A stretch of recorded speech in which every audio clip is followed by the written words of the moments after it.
You're listening to Unjiggered, a bartender podcast where we interview highly successful bartenders about their careers, their lives, and the passion of bartending. This week we have Zdenek Kastanek, and we chat about life in Singapore, working in the world-famous 28 Hong Kong Street, and his role in Proof & Company. With this podcast, we want to peel back the mask and discover just how the greats really became the greats. So, enjoy.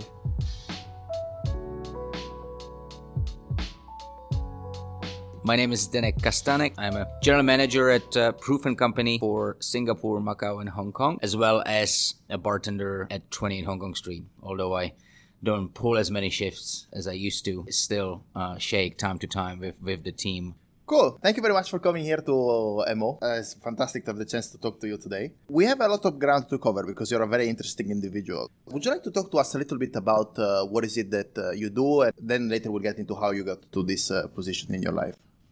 Okay, well, start with the end of it, I guess, or the current end. It's I'm working for Proof & Company, or the Proof Collective. My main work and mostly what I'm focusing on is a Proof Company distribution consulting side of our business. And so we have offices from New Zealand to Australia, China, obviously Singapore, Hong Kong, and Macau, where Singapore was our home. And we focus on bringing a craft and unique and fun spirits we all like into this part of the world. 7 years ago when we started, most of the major suppliers would not bring in even the staple products which you would know from London or Sydney, etc. They would really bring only the base range. And so when we opened 28 Hong Kong Street, the back bar had 36 suppliers to bring all of the products in, and that only covered a half or so of it. The second half had to be purchased retail on eBay and other Amazon and so on websites, and air freight to Singapore, pay the tax, and then put it on a back bar. So definitely not the cheapest way of putting your back bar together, but that was a key element to 28, and that's kind of how the whole idea of bringing spirits and the equipment which bartenders in great cities of cocktails are used to this part of the world. Proof & Company kind of came about as an idea. Why would we just bring spirits for us to 28? Why don't we bring extra cases of each of the item and kind of offer it to all of the other bars around? When you came to the Singaporean market, were there any major competitors? Or? Well, Tippling Club was here, here, and 28 was just about to be 1 year old when I got here. Michael Callahan and I are friends. We met together at the infamous 42 Below World Cup in New Zealand. I was bungee jumping one. The bungee jumping one.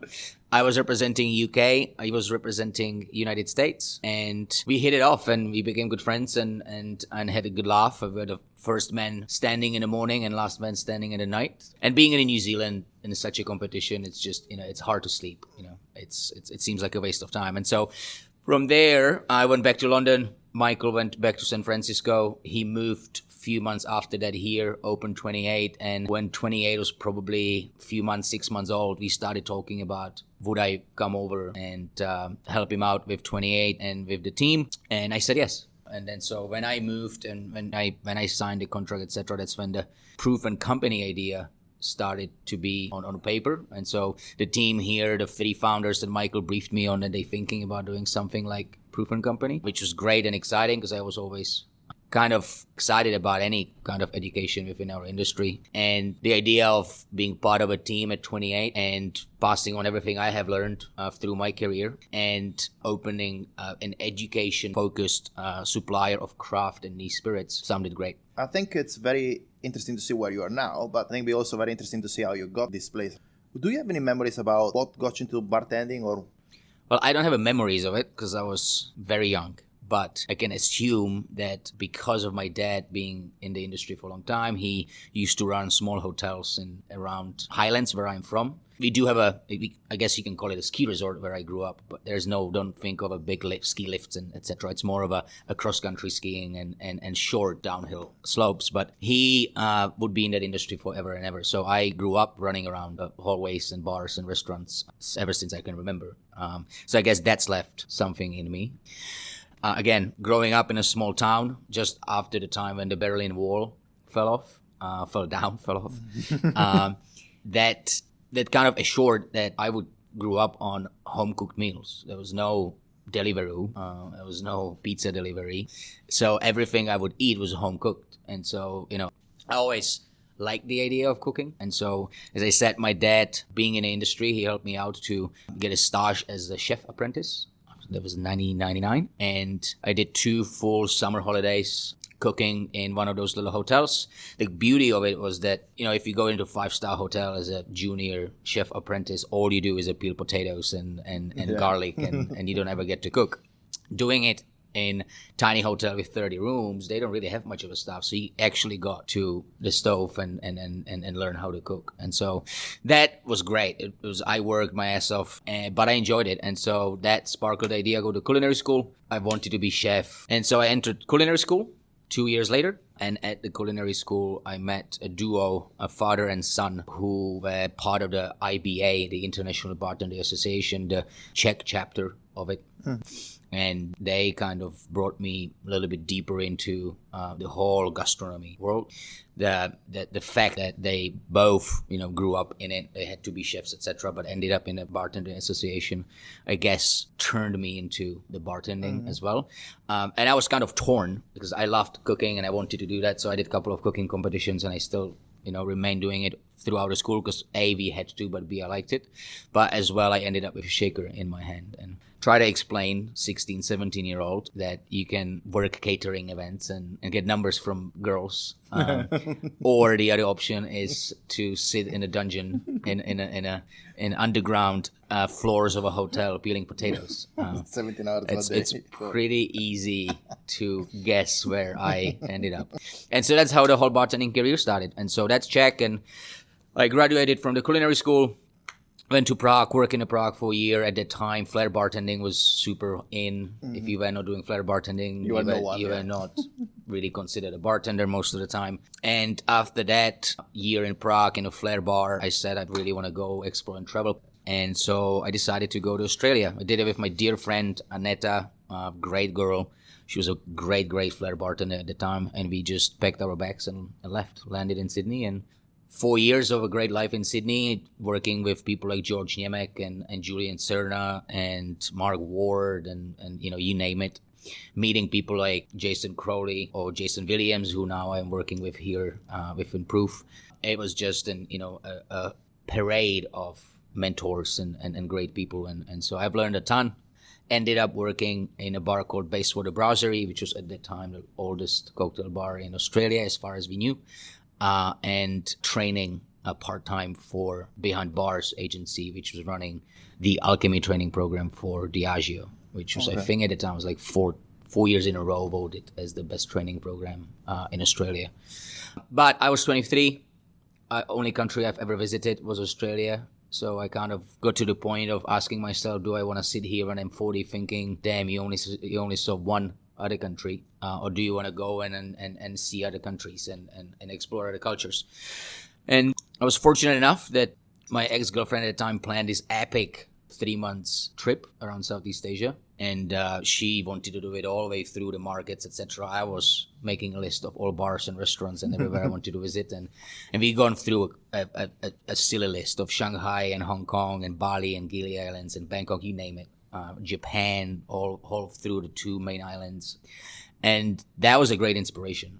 Learning about the cultures, but eating and drinking in all of the great recommendations I've gathered from all of my mentors and friends who has traveled through those parts of the world was just great. And I wrote a diary about it. I still have it at home. It's sometimes I go through it. It's interesting to read what me 10 years ago, 10 years younger, what I was interested in and how I perceived flavors and first time I ate ramen and it's interesting to go through it, but it was definitely a groundbreaking for me to see the cultures.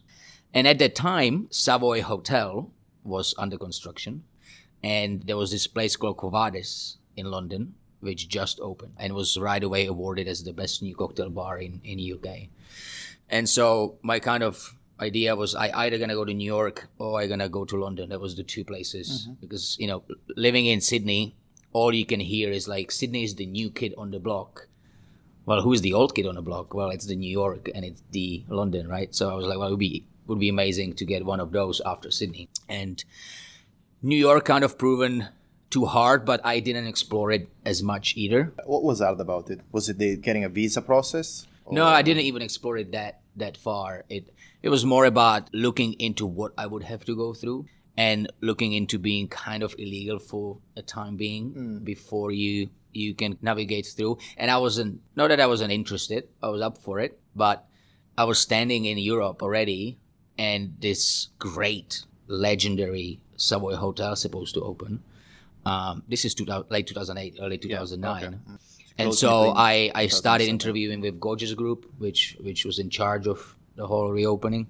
And Paul Mand, who was running Quavadas, have visited Australia several times, and Base for the Brasserie was one of his favorite bars. So I had a connection to Paul. And so basically interviewing Gorgeous Group, talking to Paul while I was exploring an idea of New York, well, I learned that Savoy was postponed by another year at least. So I kind of gave up on that one. But Paul came through, and after the first interview, he hired me. So I was like, that was one of the dreams bars I wanted to work in. So I gave up on the New York dream for the time being and go with the other city, which I dreamt about. It was London. You mentioned the Savoy. What is it that attracted you to it? I mean, there's two camps of bartenders always, right? There's the camp of people who actually gone through the traditional European hospitality culinary schooling. And that's all you hear. Like, you hear about all of the famous 5-star hotels. You hear about the Georges Seng in Paris. You hear about the Savoy in London. You hear about the Ruffles, right, in Singapore. And so anyone who've gone through that education would be mesmerized by it, because it's just a grandiose history of it, right? There's the other camp of the bartenders who came through the side of the story as they went to college and needed a job and fell in love with bartending and became great at it. But at 2007, 2008, no one from those San Francisco, New York, London bartenders were interested at all in hotel bars. So most of them wouldn't, right? It was perceived as snobbish. And it was, don't get me wrong. It was. Older people drinking boring vodka martini. It's definitely not what, young, progressive, fresh juices, playing with flavors, bartenders wanted. But because I went through the schooling, it kind of was part of it. And the time started to change a little bit as well. I mean, Alex Cretena joined at that time or soon after. The Langham Artesian Nomad Hotel in New York was either already open or about to open. So there was little bits and bobs of kind of hotel bars maybe potentially coming back to scene. Now it's obvious that the hotel bars are back in full force. Do you foresee a shift in the industry at any given stage in the future where hotel bars will become irrelevant? I mean, everything's moving. All industries are moving fast. Our industry is moving extremely fast. I've said that in multiple different occasions, that we've gone through being in love with flair bartenders to hating flair bartenders to love flair bartenders within 15 years. That's very true. It's just, it's what it is. But I mean, look at last year, or the current standing list of world's best 50. In top 10, the 5 are hotel bars. And if I'm not wrong, I think the first 5 are all hotel bars. Yeah. It's Connaught, it's Savoy, it's Dandelion, it's Manhattan.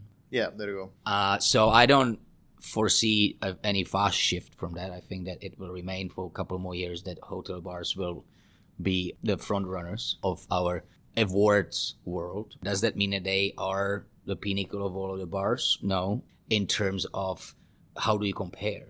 How do you compare something like Savoy with all of the history, etc., with a tiny new standalone bar in the middle of nowhere in Czech or in Hong Kong and so on? So it's hard to compare those, but I don't think that that's what the awards are about. I mean, the awards are about to just navigate through us being able to judge some sort of scale, who is moving where and who is good at something and so on. But yeah, hotel bars, 100% are definitely in again. They have been for last 10 years, ever since Connaught kind of as well. It's the one I forgot to mention, but Connaught opened 2007, something like that. Yeah. But Ago and Eric opening that place, that was another signal of. So, but what do you think makes, from an award perspective, hotels stand out? I think it's a combination of it. I think that we I don't want to say lucky, but I think there's a coincidence as well that there is a certain amount of a talent who went into hotels at the same time. Ago, Eric, Alex, Leo Robicek in Nomad, with Chris Lauder in New York, and again in Nomad, to Philip Ricky Paiva opening Hong Kong opening Manhattan here, Papa Charlie with his lobster bar in Shangri-La, and we can continue. It's just, I think that it was an immense amount of people at the same time, an immense amount of great people and great talent working within hotel bars in a same era. And I think that that's what kind of struck that whole excitement about hotels. And then you know how it works. If you have one hotel bar which is doing a great thing, it's hard to strike a movement. If you have several hotel bars with several leading personalities for the global scene working in the hotel bars, then that it much easier to strike the movement of, hey, hotel bars are a great thing. And so the younger generation wants to work there. All of the big brands wants to invest in them. Hotel bars are way more suited to charge more money for cocktails. So the big brands can actually, expose their premium brands. It's just the whole economics of it works a little bit easier in hotel bars, etc., etc. So, do you think they have an unfair advantage compared to... No. It's definitely not. I mean, everything has its pros and cons. In a standalone bar, I want to change glassware today, I will change glassware today. In a hotel, I need to go through 15 signatures, 15 layers of bureaucracy and systems, and then it still can be declined. So I can't change my glassware at all, or it's approved, but then afterwards I can start sourcing of it, and then 2 months later it appears, right? So, in standalone bar, I jump in a car, drive to the closest shop where I found that glass, buy five cases, and I have it that night. So everything has its pros and cons. Do you think that there are bars out there that manage to nail the sweet spot? One of the things that makes Dandelion stand out probably is the fact that they seem to be quite flexible, and I'm wondering if that's sort of a sweet spot that they manage to find for themselves. I can't speak for them because I have never gone through a meeting with the management of the hotel. In a hotel world, it's a threefold. It's the operator of the actual venue, if it's something like Dandelion. Then you have the operator, the management company of the actual hotel, which would be your Four Seasons or your Mandarin Oriental or your Shangri-La, etc., etc. And then you have the ownership of the building, which has a lot to say when it comes to budgets and profitability of the actual operation of the actual business. So I never gone through, and I could only speak for the companies and projects I've personally worked on, like Manhattan back in the day. And it is definitely very based on who is your F&B director and general manager of the hotel. If those two people are behind the project and they understand it and they want to push it, and they can push it through the ownership, then yes, then it's easier. And I can say that, Manhattan definitely had those two, which helped Ricky at the beginning and us as a proofing company, and then Philip and us as proof to kind of push through many different projects and programs, which made Manhattan pretty successful. Obviously, the team has to navigate all through it, and more work. You say a rig house, it's a great thing that Manhattan has, but the amount of hours the team and Philip put into it, how much time it takes to manage it, to record everything, what is where, how long, when it was refilled, when it needs to be refilled, stock take of it, go through your procurement and finance team with stock take of such a thing as a rig house. It's not easy. So it's many hours behind any of those projects. But if you do have a good team of F&B director and the general manager of the hotel who are supportive of it, then it's definitely an advantage. We talked a little bit about Quo Vadis. Would you like to tell us what was the concept behind it and how it worked and what was your position there? Quo Vadis, it was a great bar. It was so much fun. Is it still open? It's still open. It's a members club. It's on a Dean Street in the Soho, right in the heart of the Soho, London, UK, and it opened 2008. I joined 2009, and it was the first bar I've seen, but as far as I'm aware, it was the first bar who actually had it done that way. That our ice wells were not ice wells; they were actual freezers. The actual ice well. The actual ice well. Your station was a freezer, which had a special side where it was your chopping board and all of your garnishing and your working space.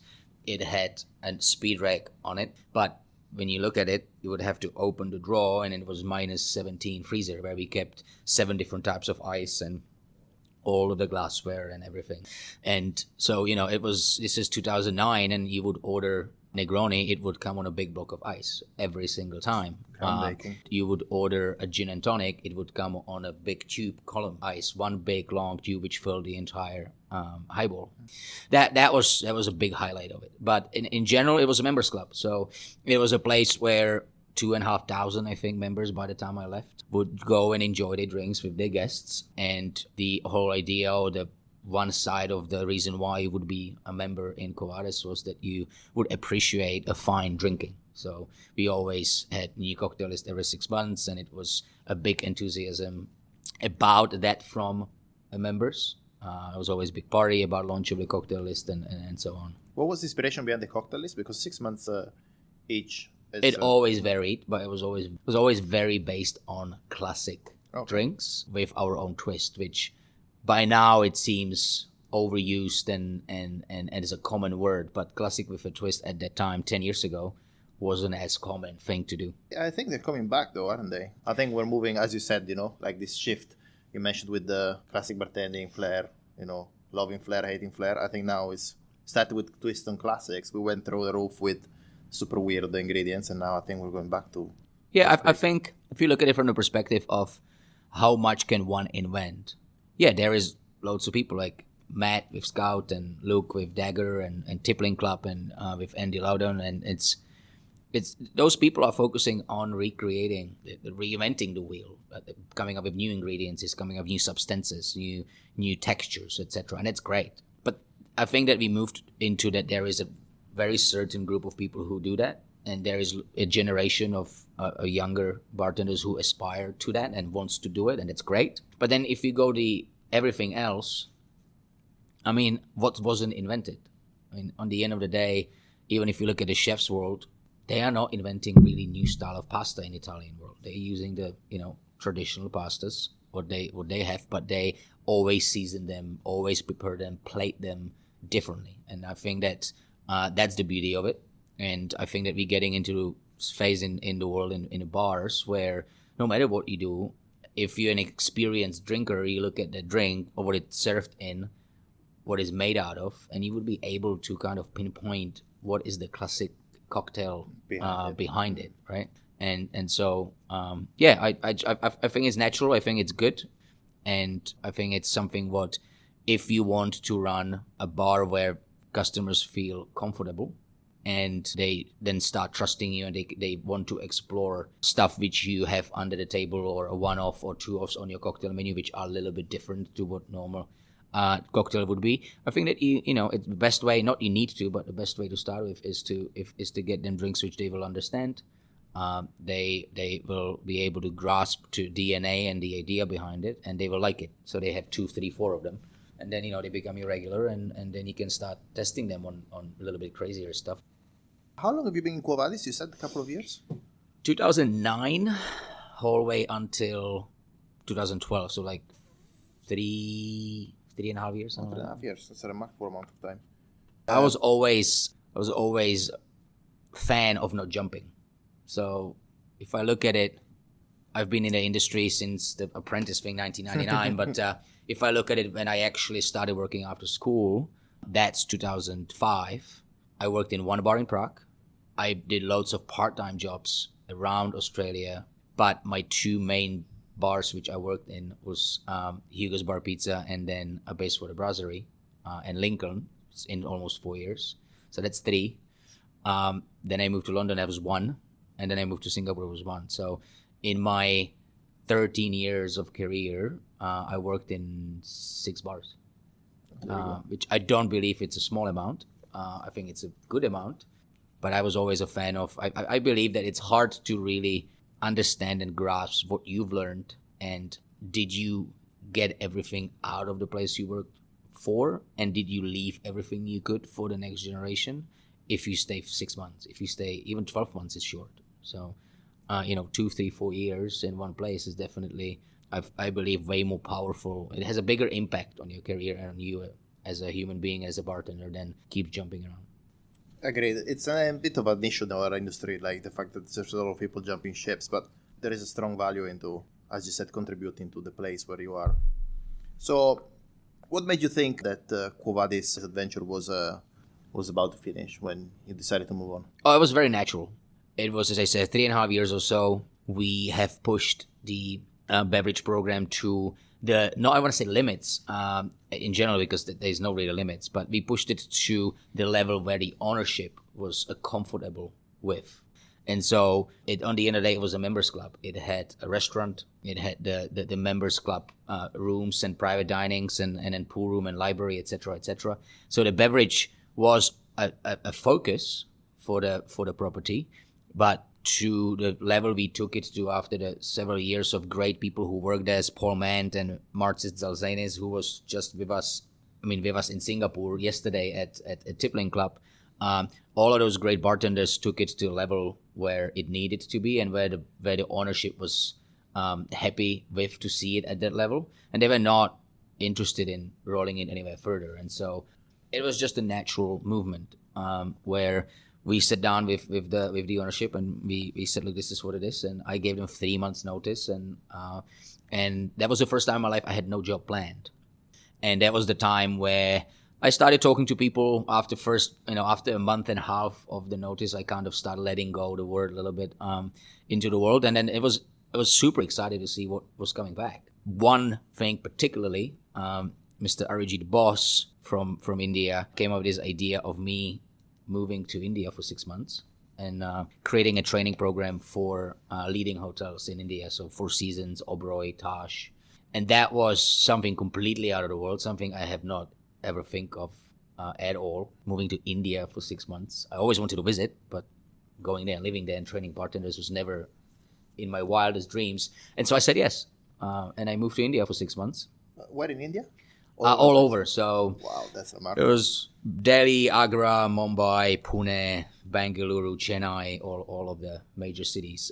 It was exciting, thrilling, crazy. It was 6 months alone as well. I mean, it's always training bartenders, but I was solo traveler and solo trainer. So in every city I would meet new people, and then so it was interesting to go through 6 months of on your own. But I had the greatest time ever. I was lucky as well, because I was staying in those beautiful hotels, so I had all of the luxury I needed to if I wanted to escape the craziness of the streets. But then I was training the great bartenders and floor staff, who definitely not are the highest paid people in the hotel. And so they would take me to their very humble houses and their coffee shops. And so I got to see the very real India, which was very fun and full of smiles and great, actually.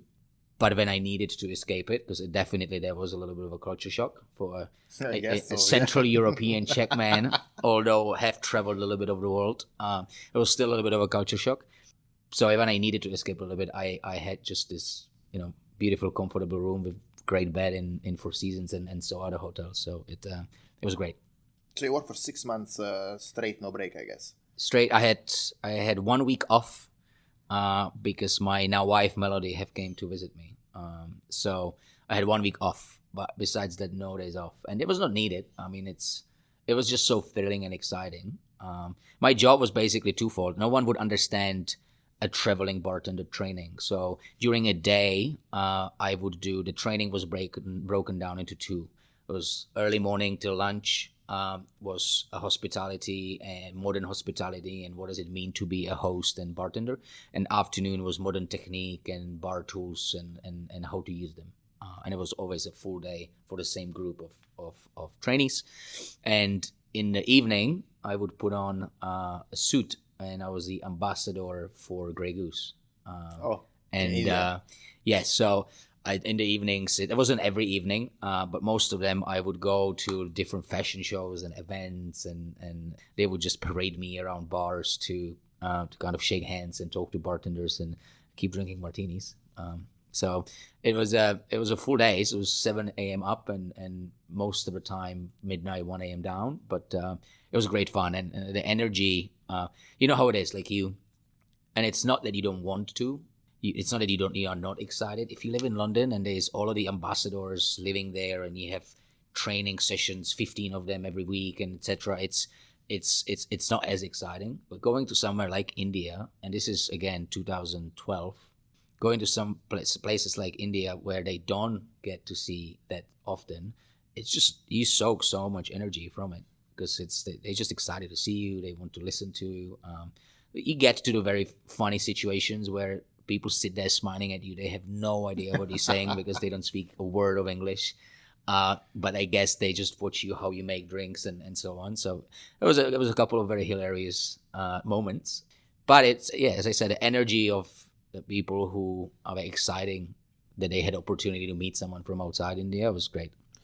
When we talk about India, from our perspective as Westerners, we tend to bulk it up into one huge thing, right? But probably you visited so much of it. 26 states. Exactly. So probably you have a better understanding of the regional differences that we have. Oh, it's huge. I mean, it's all curry until you get to India, and then you realize it's not that. And they speak different languages every 200 kilometers, and it's a mayhem. But it's a colorful mayhem. Then the India thing finished. Have you thought about staying into training or for an ambassadorial job? Or they offered me to stay for another year, actually, and they wanted to move me fully to do full training with them, etc., etc. But halfway through India, that's when I kind of closed the deal with Michael and the founders of 28 Proof Collective. And so if I wouldn't be in India, I would be in Singapore 3 months earlier. But I don't like to cancel on my promises unless I absolutely necessarily have to, which, knock on wood, I didn't have to in my life yet. And so I asked the guys that, I can sign. I'm super excited to come to Singapore. Let's do this. But I need to finish what I started in India. And so I already knew that I can't accept any offer in India because I already had signed contract here. And as soon as I finished India, I got literally straight from Delhi. I flew here.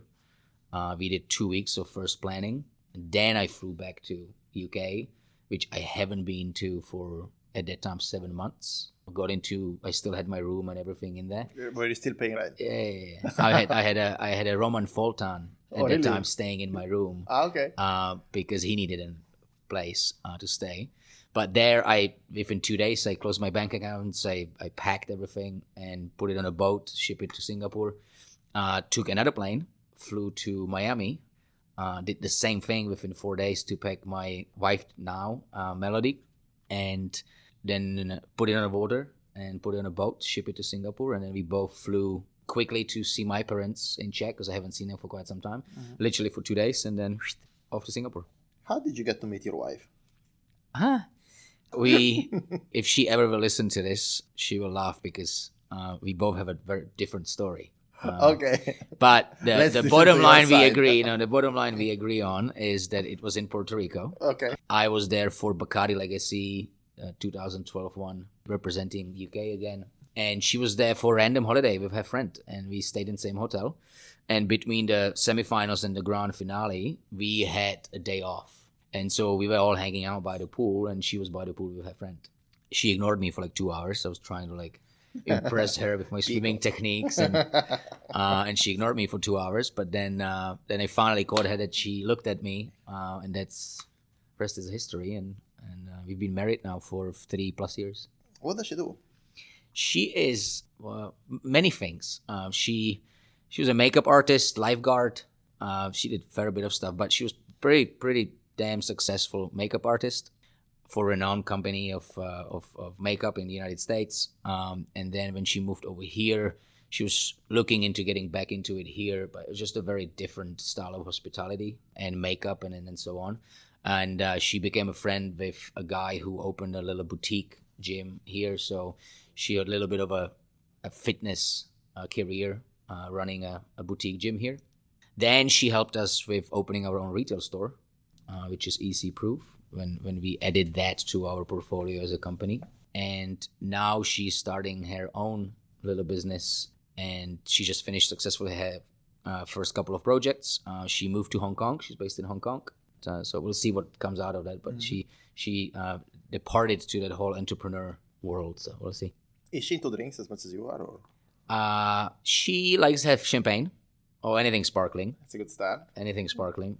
So we have a little tradition that every Sunday when we are together, which is not that often, but if we are together on Sunday, we open a bottle of champagne in the morning and then kind of go through it throughout the whole day.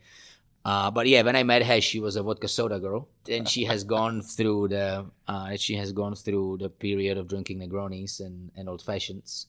Then she moved to mezcal and soda, and just recently we launched our own vodka called Tried and True, and she's a big fan, so she's back to vodka and soda. But I don't mind it that much this time. Exactly. Now it's good to have a brand ambassador, I guess. So, what made you think that Singapore was the next move? Because it's, I mean, at the time, there wasn't, as you mentioned, we talked about it earlier on, there wasn't much happening here. Yeah, you're 100% right. I mean, Singapore was, I don't mean it in any bad way, but if you say it was some sort of on a map, but it wasn't even on a map. Especially in the bar industry, literally Tippling Club was the only thing which was known a little bit outside in the world of bars. And you know what I mean by that is that people who would read magazines and watch awards, etc., would know about Tippling Club. You would go one layer below, and people, even bartenders, would never heard of Singapore and what's here. So yeah, I got the face of what the hell when I told people that I am moving from Quo Vadis, from London. Pretty set up, well received. As I said, I just represented UK in Legacy, made it to grand finals, and 42 below, etc., etc. But if there is a learning for me, and there was a learning, it was trust your gut. It just felt right. I didn't care about how developed the scene is. I didn't care about, you know, what's my prospect in terms of a beverage career. It just felt right. The founders of the company seemed like great dudes. Michael was already a friend. I adored 28 since day one. It's very much my style of bar. It's very heavy on food. Very popular and famous for food, which my background is a chef, and I always, every place I worked for, from Quo Vadis to Basewood, Brasserie, every place was very heavy on food, but it was very much relaxed and casual type of bar, which was very serious about cocktails, but not in your face on a menu talking about what techniques we use, although we have all of the machinery behind the scene and doing barrel-aged cocktails back in the day, one of the first people in this part of the world, etc., etc. So it's very, very much my style of a bar. I can't say that about technique because it was Michael and it was very American. So it was this amazing clash in a funny way, but it was this amazing clash in between the European bartender with three-piece shaker and jiggers and stirring technique differently, and then Michael, the American shake with one hand and only Boston shaker and so on. But I guess that's what made it work. And so, yeah, it's Singapore, it felt right. Because at the time when you decided to move, obviously you were starting to gain traction in the UK. And, you know, you're one of the first pioneers that moved into London and moved the scene. So when you left, we all knew who you were. I was just John de Savoy at the time. And we were all wondering, like, what the hell is this guy doing? What is he going to sing? I heard it a lot. Yeah. Yes. So, yeah, no, it's very interesting to see that you were buying into the project, right? More than I mean, was Singapore a place where you wanted to live, or did you come here for 28? That's what I had no idea. It wasn't. Would I want to live? I was here for 3 days when I was 22 or 23 as a backpacker. So yes, I knew the place is clean, and I knew the place is sunny and safe, and you know all of that you can read about. So surely you must have had some job opportunities in the UK. Oh, ton, and in States again. And I finally had the opportunity to move to New York. I had a job offer on the table, but none of it felt as right as Singapore.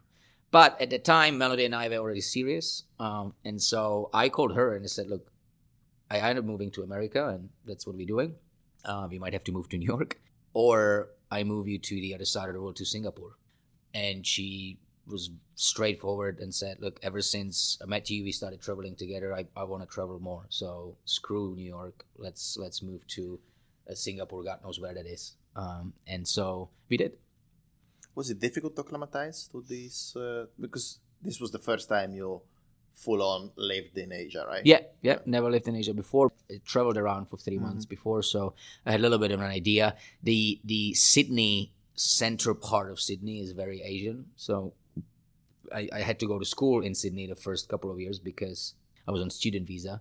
90% of my class were Koreans, Japanese. Oh, really? Yeah. So I wasn't strange to that. thing. But no, I mean, it's 28 was an exciting project. I knew Michael, and I believed that we can take it somewhere together. And so, yes, I have moved here thinking we're going to take this one little bar on a street in a part of the town. There's no any other bars. And we're going to try to make it great and get a great team of people, and then we'll see what's going to happen. But I genuinely believe we can achieve something. So that was the driver.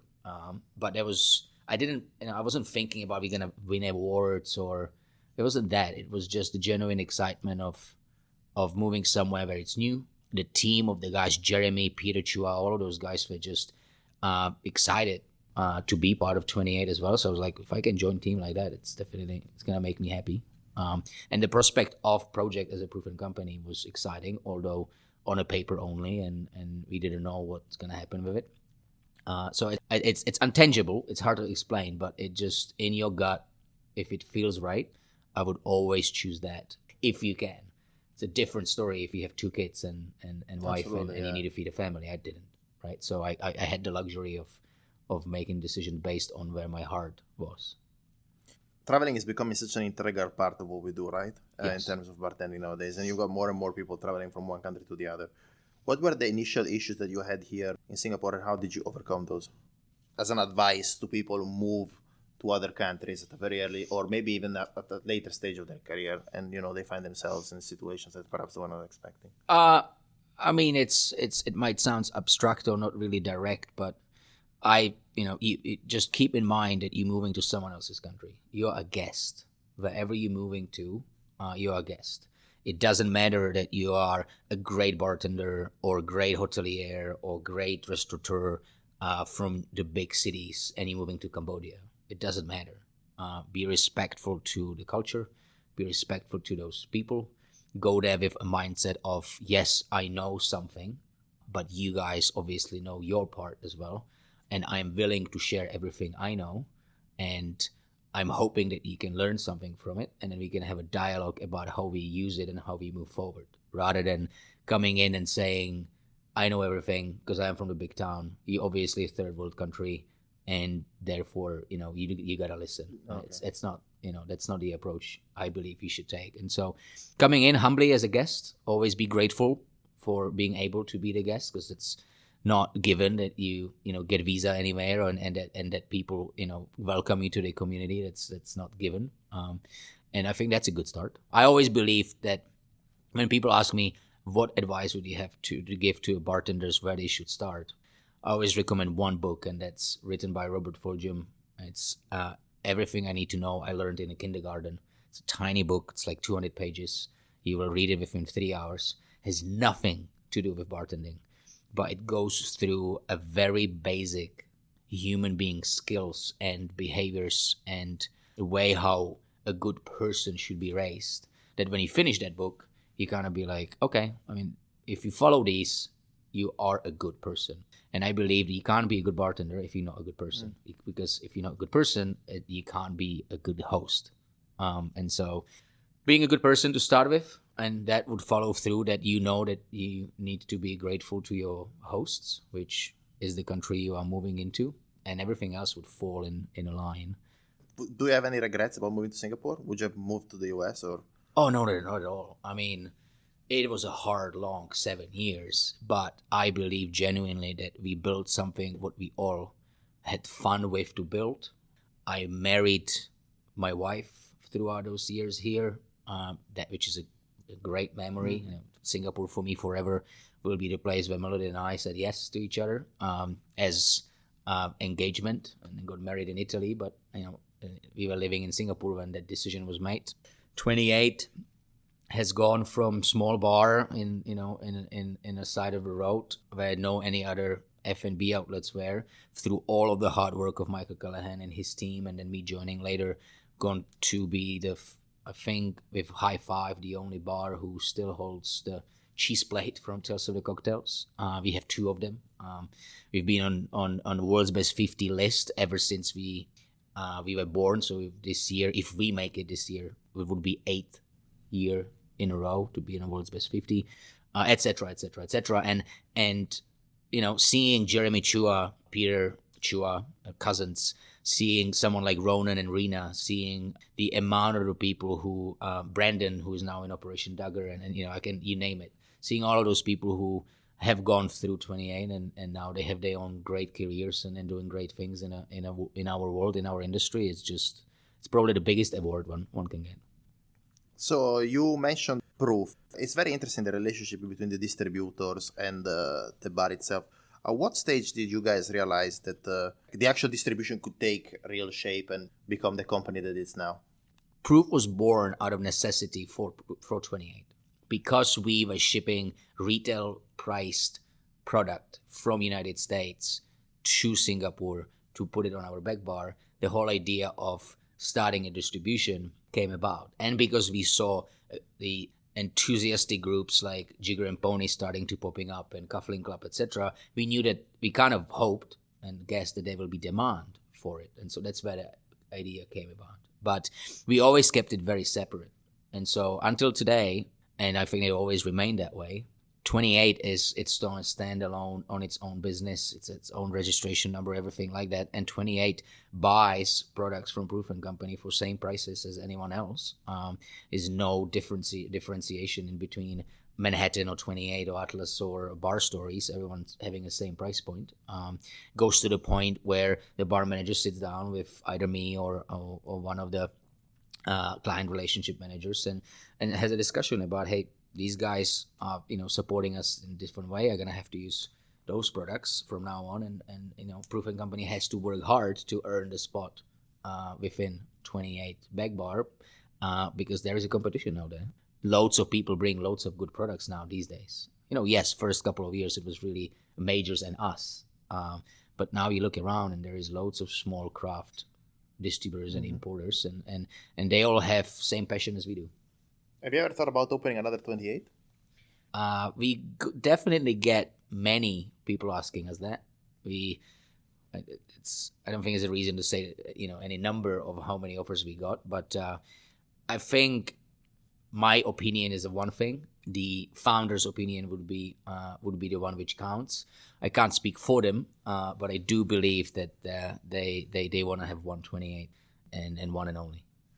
So you started with the bar, then you opened the distribution as a necessity for the bar, but then the distribution obviously took its own shape and now it's a very successful company. How did you decide to start to move into consultancies?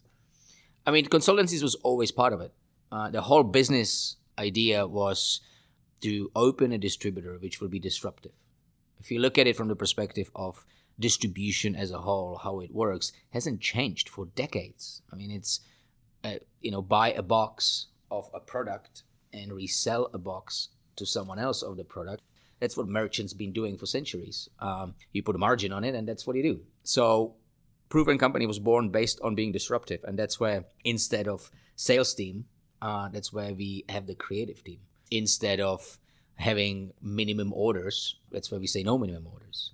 Instead of having a cutoff time that if you don't order by 2 in the afternoon, you don't get the delivery for next 2 days, we introduced no cutoff time and so on and so on. So it was always to be a disruptive, and the creative side of it was the number one priority. And so the idea is that we come to your project and we do a turnkey solution. Come up with a concept, work with the designers, work with the hotel, work with the ownership, build it. 18 months later, voila, grand opening. And then obviously the team is responsible for doing all of the day-to-day operations, etc. We're not responsible for any of that. So, but we then afterwards would be the preferred partner for the distribution for that business. Now, our portfolio is very straightforward. We only have 2 price points. We are about fair pricing. So several products which we picked up as a master importers when we opened, which were distributed by other smaller unofficial companies here, the price dropped by like 60-70% at certain SKUs because it was just not controlled before. And then when we put that into our margin scheme, we realized we can charge half price what it's charged now and still making what we wanted to make to run a successful business. And so I mean, it was always being based on being disruptive, and the creative team is a huge part of the idea of running distribution, not based on price points. but run distribution on being a partner. A person like you has had his fingers in many pies, right? So right now you have had the chance to see a lot of the trend-setting bars in this part of the world. I'm curious to hear what is it your prediction for where the industry is going. Do you see any specific trend coming back or any dead trend dying off? It's always a tricky question. I think that we got into the situation where it's like with fashion or like with music. You can try to put your finger on where the industry is going. It might be lack of experience maybe, but I always felt that it's just hard to do. There might be people out there who are 100% certain that what they say is where the industry is going. I'm not sure if I'm positioned to do so. Although, as you said, I do see lots of projects and bars and travel around. But I think it's, as I said, like with fashion or music, we got into the situation where everything's allowed. And so there's no barriers, there is no limits. And so, it's somebody in Brazil is doing one thing and London is doing another thing and someone in Latvia is doing another thing. And with the whole internet and Instagram and Facebook, the information's shared so fast that someone in Latvia opening a bar which has a certain theme, it doesn't matter. Then 2 weeks later, the same bar cannot open on the other side of the world because those people like that theme or that concept. But I think that what I always was very interested in was, can we get out of the habit that cocktails have 15 different garnishes and it takes 5 minutes to put that garnish together and has nothing to do with that cocktail? And I understand the whole Instagrammability these days, and I understand that it has to be pretty to look at. But if it takes me to postpone service of that drink, I don't think that's wise. I don't think it's fair. I don't think it's good for the customer. I don't think they care, frankly, that much. They would rather have the drink 30 seconds earlier. You know how it is. The perception of time when you are a guest, 30 seconds seems like 3 minutes.